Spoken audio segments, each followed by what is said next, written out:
Hello dear students. हम passive voice की श्रृंखला में अभी तक हमने फ्यूचर इंडेफिनिट का पैसिव वॉइस बनाना सिखाया था। आज हम फ्यूचर परफेक्ट को कराएंगे, क्योंकि फ्यूचर कंटिन्यूअस और फ्यूचर परफेक्ट कंटिन्यूअस का पैसिव वॉइस नहीं बनता है, वो चेंज नहीं होता है, नो चेंज हो रहता है। यानी फ्यूचर में सिर्फ दो ही का ही पैसिव वॉइस हम बनाते हैं, फ्यूचर इंडेफिनिट और फ्यूचर परफेक्ट। तो आइए,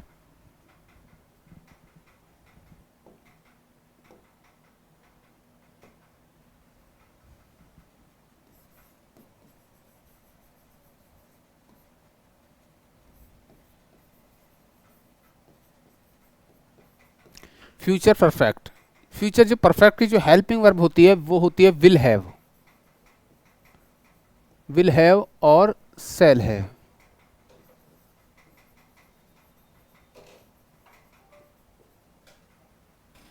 विल हैव, सेल हैव। और ये आप जानते हो, हमेशा परफेक्ट वाले सेंटेंस जो भी होते हैं उनमें हमेशा थर्ड फॉर्म का यूज होता है। अब इसका हमें पैसिव वॉइस बनाना होता है। जब इसका पैसिव वॉइस बनाएंगे तो हमें क्या करना है, हमें सब्जेक्ट को ऑब्जेक्ट और ऑब्जेक्ट को सब्जेक्ट में चेंज करना होता है। दूसरा, थर्ड फॉर्म का यूज करना पड़ता है। तीसरा क्या होता है, आपको हेल्पिंग वर्ब मैन होती है। यानी आपको सिर्फ हेल्पिंग वर्ब आप चेंज कर दे तो आपको 50% आपका कंप्लीट सही समझो उसको, अगर आप सही से हेल्पिंग वर्ब लगा देते हो। तो आप देखिए, इसका जब हम पैसिव वॉइस बनाएंगे तो क्या करना है।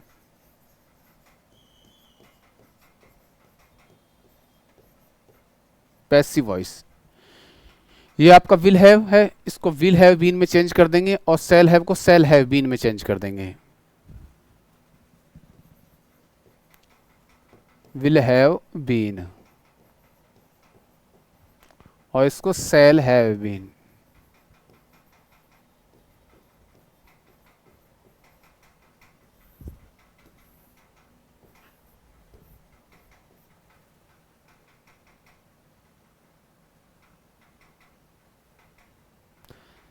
अब देखिए कैसे, उसके बाद इसमें थर्ड फॉर्म आती है।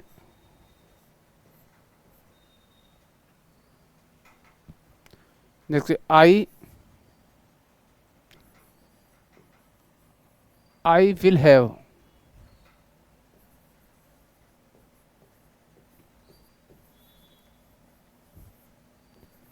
Played the game. Game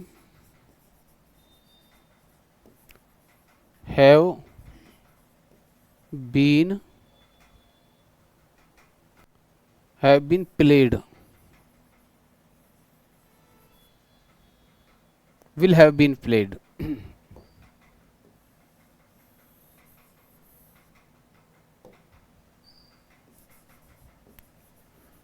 will have been played by me। So dear students, इस सेंटेंस को आप देखेंगे, इसमें विल हैव का यूज किया गया है। सबसे पहले हमें किसी भी सेंटेंस को आइडेंटिफाई करना होता है, और आइडेंटिफाई करने के लिए हमने एक आपको रूल बताया था कि आपको सिर्फ हेल्पिंग वर्ब देखनी है। और हम इसमें देख रहे हैं, इसमें विल हैव का यूज हुआ है। किसका है, विल हैव का यूज हुआ है। और आपको ये याद रखना चाहिए कि हमेशा विल हैव और सेल हैव का जो प्रयोग होता है वो हमेशा फ्यूचर परफेक्ट में होता है। अगर आपको इतना पता है तो आप पहचान कर सकते हैं। उसके बाद इसको हम पैसिव वॉइस में चेंज करेंगे तो इसमें बीन और जुड़ जाएगा, यानी विल हैव का विल हैव बीन हो जाएगा, और एक तरह से सेल हैव का सेल हैव बीन हो जाएगा। बाकी थर्ड फॉर्म आती है, आप सभी जानते ही हैं। तो the game will have been played by me. देखिए यहाँ पे सेल का प्रयोग भी किया जा सकता है, क्योंकि आईवी के साथ सेल का प्रयोग होता है। ये आपको पहले बताया जा चुका है कि आईवी के साथ हमेशा सेल का प्रयोग होता है, लेकिन हमने वहाँ विल का प्रयोग कर दिया है जैसे। तो इसका मतलब ये होगा कि वहाँ कोई ज़रूरी काम है, यानी काम जरूरी है, वो जरूर जाएगा। कहने का मतलब अब यहाँ पे हो गया कि वो जरूर, he will have played the game, यानी इसमें कन्फर्म हो गया काम। जब हमें जरूर मतलब जोर देना होता किसी कार्य पर, तो हम इसका अपोजिट यूज कर देते हैं, ये आप सब जानते ही हैं। नेक्स्ट देखें, जैसे she will have written a new book। ये सेंटेंस है एक, she will have, she will have written. देखिए ये सब्जेक्ट है, ये हेल्पिंग वर्ब है, ये मेन वर्ब है, और ये हमारा ये ऑब्जेक्ट है।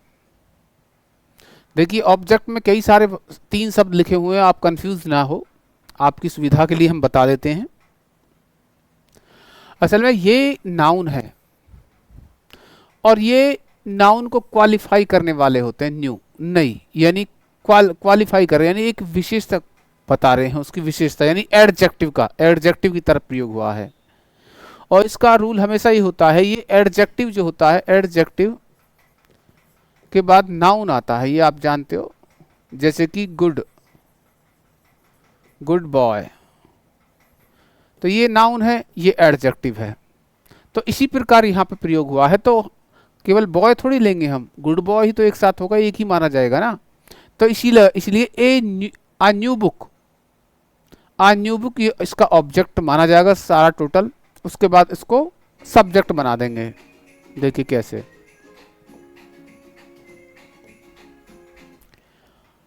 आ न्यू बुक, विल हैव का यूज हुआ है, तो हमें पैसिव बनाने के लिए वर्ब को चेंज करना पड़ता है। विल हैव को विल हैव बीन में चेंज कर देंगे, तो ये हो जाएगा हमारा विल हैव बीन।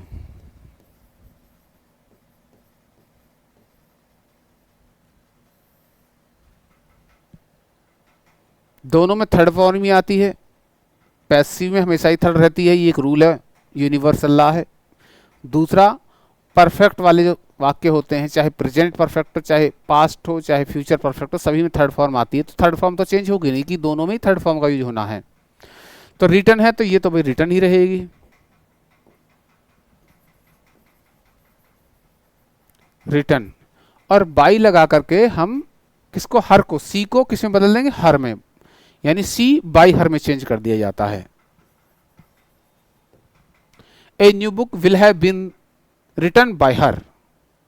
ये अगर सेंटेंस हमें नेगेटिव बनाना हो, ये अगर नेगेटिव हो, तो हमने आपको बताया था कि नेगेटिव बनाने के लिए हम हमेशा हेल्पिंग वर्ब के बाद नेगेटिव वर्ड का यूज करते हैं, यानी we have to use negative word after helping verb. तो इसमें जो वर्ब हेल्पिंग वर्ब होती है, इसको ये विल और सेल को ही हम हेल्पिंग वर्ब जो मेन मानते हैं। जो विल और सेल होती है, यही हमारी मेन हेल्पिंग वर्ब होती है। तो हम विल और सेल के बाद ही नेगेटिव वर्ड नॉट का यूज करेंगे। देखिए कैसे, जैसे she will not have written a new book. तो हम देखते हैं, देखिए will have not, will not have यानी विल के बाद हमने नॉट का यूज किया है। तो देखिए आगे अगला है, ये हमारा क्या है, ये हमारा ऑब्जेक्ट है। ऑब्जेक्ट को हमें सब्जेक्ट में चेंज करना है, और जैसे यहाँ पर आपको दिखाई दे रहा है कि हेल्पिंग वर्ब के बाद नॉट आई है, उस सेंटेंस में, पैसिव वाले जो सेंटेंस है, उसमें भी हमें हेल्पिंग वर्ब के बाद ही नॉट लगानी है। देखिए, तो a new book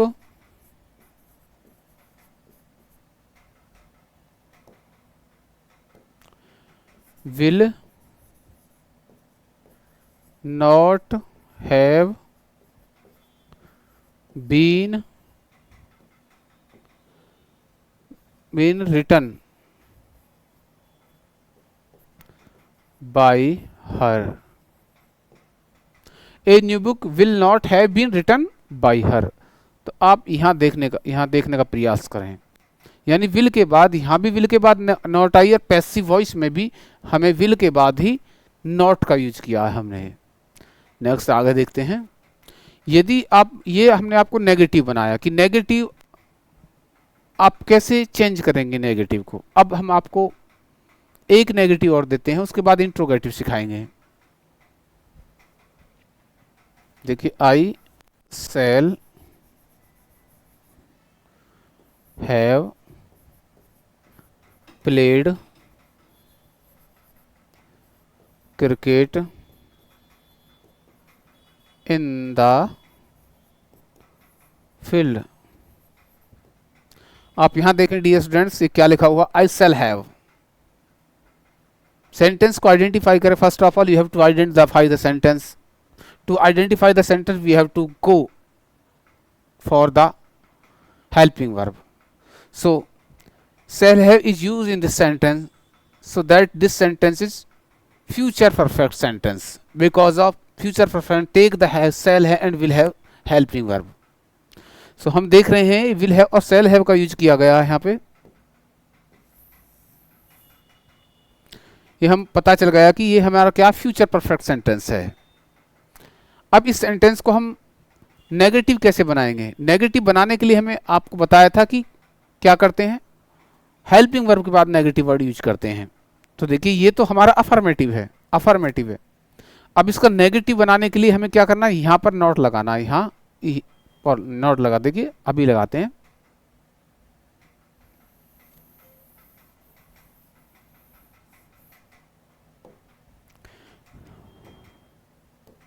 I shall not have played cricket in the field. So dear students, आप देख रहे हैं हमने इसको सेंटेंस को नेगेटिव बना दिया। नेगेटिव बनाने के लिए हमें नॉट का जो यूज किया, कहाँ किया है बताइए, कहाँ किया है, हेल्पिंग वर्ब के बाद। अब ये सेंटेंस हो गया I shall not have, I shall not have. अब इसको हम क्या करना है, इसका पैसिव वॉइस बनाएंगे। तो पैसिव वॉइस में भी हमें जो नेगेटिव वर्ड होगा वो हेल्पिंग वर्ब के बाद ही आएगा, और हेल्पिंग वर्ब उसकी अदर होगी। देखिए कैसे, तो ये हो जाएगा क्रिकेट। क्योंकि देखिए आपको एक सारा आइडेंटिफाई कर देते हैं आपके लिए। ये क्या है, सब्जेक्ट, ये क्या हेल्पिंग वर्ब, ये क्या नेगेटिव वर्ड, ठीक है, ये क्या है मेन वर्ब, ये क्या ऑब्जेक्ट, ये क्या है ईटीसी वर्ड। आप सभी जो वर्ड है उसको आइडेंटिफाई कर सकते हैं, इनका पार्ट ऑफ स्पीच क्या है। सभी जितने भी इस सेंटेंस के में जो भी वर्ड लिखे हैं उनका पार्ट ऑफ स्पीच हमने आपको बता दिया है। आई सब्जेक्ट है, शैल हेल्पिंग वर्ब है, नॉट नेगेटिव वर्ड है, प्लेड मेन वर्ब है, क्रिकेट ऑब्जेक्ट है, इन द फील्ड ईटीसी वर्ड है, अदर वर्ड है। तो देखिए इसमें क्या करना आगे, सब्जेक्ट को ऑब्जेक्ट, ऑब्जेक्ट को सब्जेक्ट। तो क्रिकेट को ले आते हैं इधर, क्योंकि ऑब्जेक्ट है ना वो, ये ऑब्जेक्ट हमारा, ऑब्जेक्ट ही तो हमें सब्जेक्ट बनाना है। तो cricket, CRICKET, cricket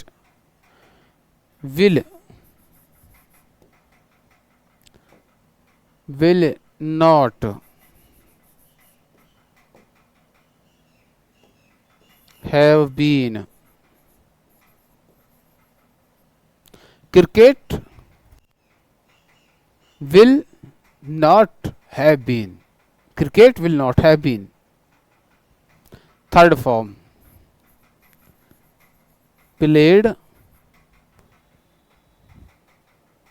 in the field।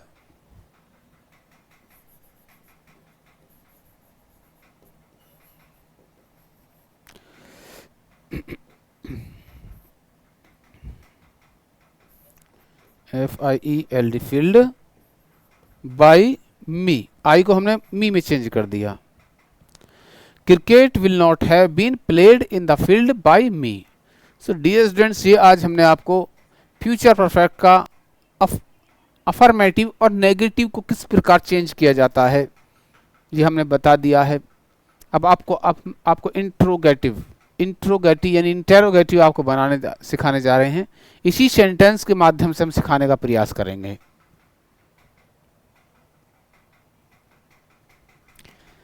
ये सेंटेंस यदि ऐसे होता, देखिए यहां से सारा टोटल आपका स्ट्रक्चर आएगा। आई shall have eaten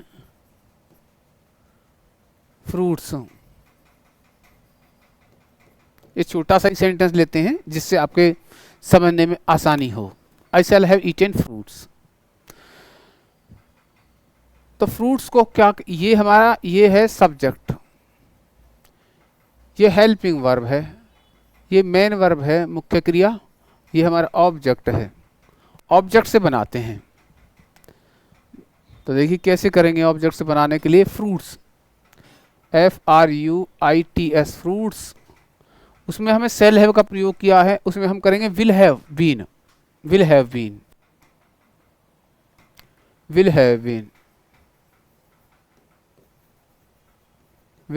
third form eaten by, I को किस में चेंज करेंगे, मी में। Fruits will have been eaten by me. अब इसको नेगेटिव में चेंज करते हैं। नेगेटिव में चेंज करने के लिए क्या करेंगे, सेल के बाद हम नॉट का यूज करेंगे। तो देखिए कैसे करते हैं। I shall not have eaten fruits. तो आप यहां देखिए हमने क्या किया, हमने हेल्पिंग वर्ब के बाद नेगेटिव वर्ड का यूज किया है। इसमें भी हम नेगेटिव वर्ड का यूज करेंगे, वो करेंगे किसके, हेल्पिंग वर्ब के बाद ही करते हैं। देखिए FRUITS fruits will not have been eaten by me. इसमें बीन रह गया,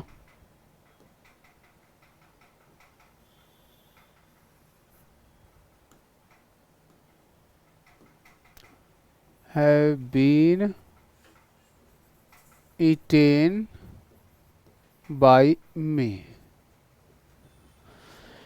यानी हमने इसमें सेल हैव का यूज किया है, इसमें हमने विल हैव बीन का यूज किया है, इसमें भी विल नॉट हैव बीन का यूज किया है। ये हमारा अफर्मेटिव है, अफर्मेटिव AFFER, ये नेगेटिव है। इधर एक्टिव वॉइस है, इधर क्या है, ये है active voice. VOIC active voice. ये इधर क्या है, इधर है पैसिव वॉइस है, इन्हीं के passive voice. Active voice and passive voice एक साथ ही सबको हम बनाते हुए जा रहे हैं।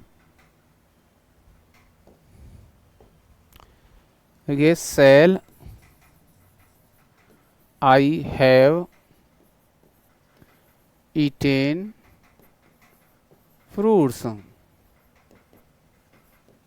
तो वो सेल को हमने बाहर निकाला है, सेल आई हैव, तो इसमें हम विल को बाहर निकालेंगे। ये हो जाएगा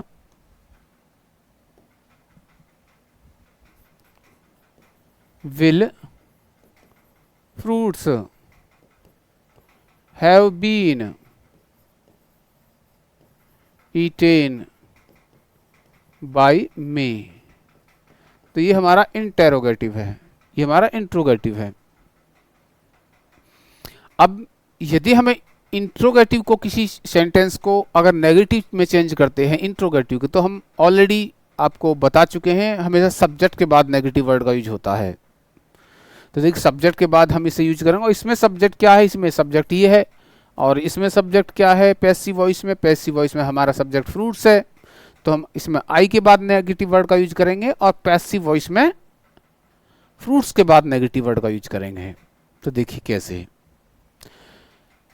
ये होता है, shall I not have eaten fruits. ये हमारा एक्टिव वॉइस है, नेगेटिव भी है इंट्रोगेटिव भी है। इसको हम पैसिव वॉइस में जब चेंज करेंगे तो हमें फ्रूट्स के बाद नेगेटिव वर्ड का यूज करेंगे। तो ये हो जाएगा will fruits not have been eaten by me. तो देखिए यहां पे फोकस करें, यहाँ पे फोकस करें। आई के बाद नॉट लगाया, उसमें फ्रूट्स के बाद नॉट लगाया। ये इधर सभी जो सेंटेंसेस हैं ये सभी एक्टिव वॉइस के हैं, वो उधर साइड उन्हीं सभी का पैसिव वॉइस बना हुआ है। एक सेंटेंस, अब इसको जो इंट्रोगेटिव के टू टाइप्स होते हैं। फर्स्ट टाइप तो ये है जिसमें जो हेल्पिंग वर्ब से स्टार्ट होते हैं, और सेकंड टाइप वो होता है जिनकी शुरुआत हमेशा इंट्रोगेटिव वर्ड से होती है, यानी WH फैमिली के जो वर्ड्स होते हैं उन्हीं से होती है। तो देखिए कैसे करेंगे इसकी शुरुआत, आगे देखें। ये होती why, why shall I have eaten fruits. So dear students, हम इसमें देख रहे हैं वाई के बाद यानी इंट्रोगेटिव वर्ड के बाद हमने आपको बताया था कि हमेशा इंट्रोगेटिव वर्ड के बाद हमेशा हेल्पिंग वर्ब का यूज होता है। तो इंट्रोगेटिव वर्ड वाई है, वाई के बाद हमने सेल का यूज किया। अगर या यदि आप खुद अपने से प्रैक्टिस करोगे इन्हें बनाने की, एक दो बार करने पर आप स्वयं ही इसे कर सकते हैं। इसलिए first of all you have to practice yourself. बिना प्रैक्टिस के कुछ भी नहीं है। हम कितना ही आपको समझा ले, कितना ही बता ले, आपको समझ नहीं आने वाले। इसलिए पहले आप खुद करके देखें, जब आपके समझ में ना आए तो एक बार फिर वीडियो देखें, और तब तक देखें जब तक समझ में ना आए। और यदि आप इनको अच्छे से सीखना चाहते हैं, स्टार्टिंग से सीखने में अच्छा रहता है, तो आप प्लेलिस्ट में जाइए, जैनित गुरु चैनल की प्लेलिस्ट में जाइए, इसी चैनल की में, और आप प्लेलिस्ट में जा करके जो ग्रामर का 9th-10th की जो ग्रामर का जो सीरीज है उसको मैं देखे। उसमें स्टार्टिंग से जिस स्टूडेंट्स को नहीं भी आते हैं, इंग्लिश में बहुत वीक है, वो स्टार्टिंग से देख सकता है, और सभी वीडियो देख करके 1 by 1 वो यहाँ तक पहुँचे। आपको क्लियर डेफिनेटली आप अपने आप में इम्प्रूव महसूस करो, you will feel improve your self. So come on the sentence now. तो इसका भी प्रयोग हम उससे करेंगे, किससे? उसी इंट्रोगेटिव वर्ड से करेंगे। तो ये हो जाएगा Y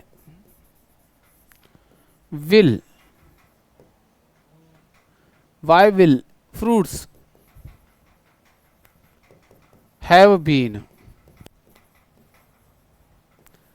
eaten by me. So dear students, ये हमारा इंट्रोगेटिव है। क्या है? इंट्रोगेटिव है। ये भी हमारा इंट्रोगेटिव है। अब इसको हम नेगेटिव बनाएंगे। जब किसी इंट्रोगेटिव को नेगेटिव बनाते हैं, ये हमने अभी ऑलरेडी आपको अभी बताया है, तो हम हमेशा क्या सब्जेक्ट के बाद हमेशा नेगेटिव वर्ड का यूज करते हैं। तो देखिए कैसे है, why shall I not, why shall I not have eaten fruits. Why shall I not, यानी हमने ना बिल्कुल यही फॉर्मूला यूज किया है, ऊपर वाला ही, और इसमें ये वाला, यानी इंट्रोगेटिव वर्ड जितने भी होते हैं WH फैमिली के वर्ड, वो हमेशा अपने साथ हेल्पिंग वर्ब लेकर के चलते हैं उस सेंटेंस की जिसे आप कर रहे हैं। चाहे आप सेंटेंस को ट्रांसलेट कर रहे हैं, या फिर एक्टिव पैसिव कर रहे हैं, या कहीं भी आपको ये रूल आपको फॉलो करना होता है। तो हमें यहाँ पे हम देखते हैं कि यहाँ पे हमारा जो सब्जेक्ट है ये फ्रूट्स है, तो हम फ्रूट्स के बाद नेगेटिव वर्ड का यूज करेंगे। तो देखिए कैसे,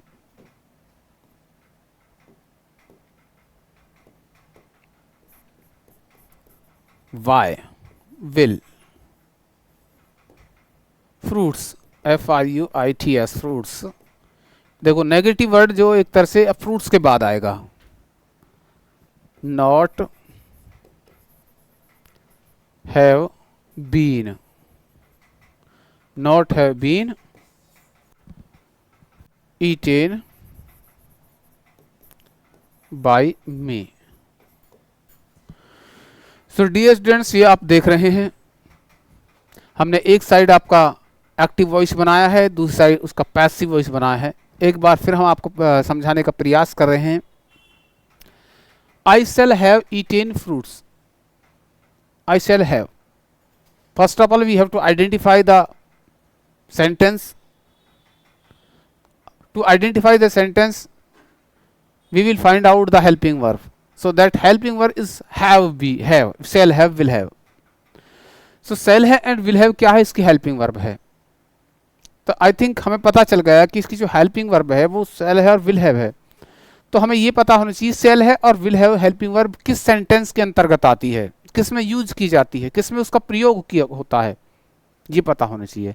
तो हमें पता है इसका प्रयोग होता है किसमें, फ्यूचर परफेक्ट सेंटेंस में। अब हमें देखना फ्यूचर परफेक्ट का जो सेंटेंस होता है उसको पैसिव वॉइस में बदलने के लिए हेल्पिंग वर्ब में क्या चेंज करना है। तो हमें चेंज करना होता है विल हैव को विल हैव बीन में चेंज कर देते हैं और शैल हैव को शैल हैव बीन में चेंज कर देते हैं। तो उसी प्रकार हमें ये करना है। हमने क्या किया, I shall have eaten fruits, तो ये फ्रूट्स हमने यहाँ, या फ्रूट्स के बाद will have been eaten by me, यानी आई को हमने बाय मी में चेंज कर दिया। थर्ड फॉर्म दोनों में सेम रहेगी क्योंकि दोनों ही थर्ड फॉर्म लेते हैं। दूसरी बात यह है जो हेल्पिंग वर्ब हमने इसकी चेंज कर दी है। आगे देखिए, अगला ये सेंटेंस का नेगेटिव है या एक्टिव वॉइस का नेगेटिव फ्यूचर परफेक्ट। तो हमने क्या किया है, शैल के बाद नॉट लगाया है। I shall not have, I shall not have eaten fruits, तो उसमें भी हम जो हेल्पिंग वर्ब के बाद ही नेगेटिव वर्ड का यूज करेंगे। ईटेन बाय मी, ये हमारा नेगेटिव है। नेक्स्ट है shall I have eaten fruits, यानी इस सेंटेंस हमारा इंट्रोगेटिव है, यानी शुरुआत इसकी किससे हो रही है, इस सेंटेंस की शुरुआत हो रही है हेल्पिंग वर्ब से। और जब कोई सेंटेंस की शुरुआत किसी की हेल्पिंग वर्ब से होती है वो हमारा इंट्रोगेटिव हो जाता है। तो will I have eaten fruits, तो इसकी शुरुआत भी हम हेल्पिंग वर्ब से ही करेंगे पैसिव वॉइस में। ये हो जाएगा will fruits have been eaten by me. Next है, इसके बाद हम देखते हैं इसको हमने इंट्रोगेटिव सेंटेंस को ही नेगेटिव में चेंज किया है। नेगेटिव में चेंज करने के लिए हमने क्या काम किया है, हमने सब्जेक्ट के बाद नेगेटिव वर्ड का यूज किया है। तो हम देखते हैं shall I not have eaten fruits, तो उसमें भी हम सब्जेक्ट के बाद ही हेल्पिंग नेगेटिव वर्ड का नॉट का यूज करेंगे, यानी will fruits not have been eaten by me. Next है, अब ये जो हमारा सेंटेंस है अगला, इसमें हम देखते हैं ये इसकी जो शुरुआत हुई है वो हुई है WH फैमिली के वर्ड से, यानी वाई से शुरुआत हुई है। ये भी एक इंट्रोगेटिव वर्ड होता है और हमेशा इंट्रोगेटिव वर्ड हमेशा हेल्पिंग वर्ब लेकर के चलता है अपने साथ। तो हम देखते हैं वाई के बाद शैल का यूज हुआ है, तो हमने उधर भी वाई के बाद उसकी हेल्पिंग वर्ब का यूज किया है, क्योंकि उसमें शैल हैव थी, इसमें विल हैव बीन है, तो हम उसमें विल हैव बीन का यूज करेंगे। तो इस प्रकार है। नेक्स्ट में है, इसमें हम देखते हैं इसको हमने नेगेटिव बनाया, तो नेगेटिव में हमने सब्जेक्ट के बाद नॉट लगाया है, यानी why shall I not have been eaten fruits, तो उसमें भी हम क्या करेंगे, फ्रूट्स के बाद नॉट का यूज किया, यानी उधर उसका सब्जेक्ट नॉट है तो उसके बाद उसका प्रयोग किया गया है। सो आई थिंक डियर स्टूडेंट्स, आपके आज की क्लास आपको अच्छी लगी होगी। अगर आप इस क्लास को और अच्छे से देखना चाहते, समझना चाहते हैं, तो आप पीछे की वीडियो जा कर के आप देख सकते हैं। स्टार्टिंग से प्लेलिस्ट में जा कर के आप देख सकते हैं, वहाँ आपको बेसिक से सभी कॉन्सेप्ट आपके क्लियर हो जाएंगे। आप अच्छे से सीख पाओगे। और यदि आपको ये वीडियो अच्छी लगी है तो आप एक कमेंट अवश्य करें।